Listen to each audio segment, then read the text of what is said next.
እኔ በስተት መንገድ ተጓዙ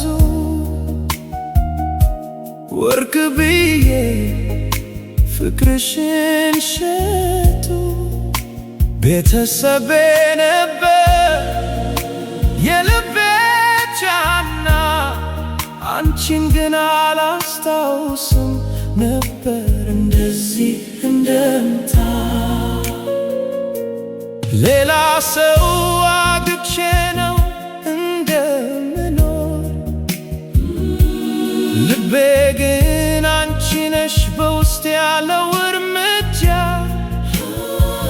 ሀብታ ላይ ነገር ግን ሰላም የለኝ፣ እያንዳንዱ ሌሊት ስምሽን እጠራለሁ። ይቅር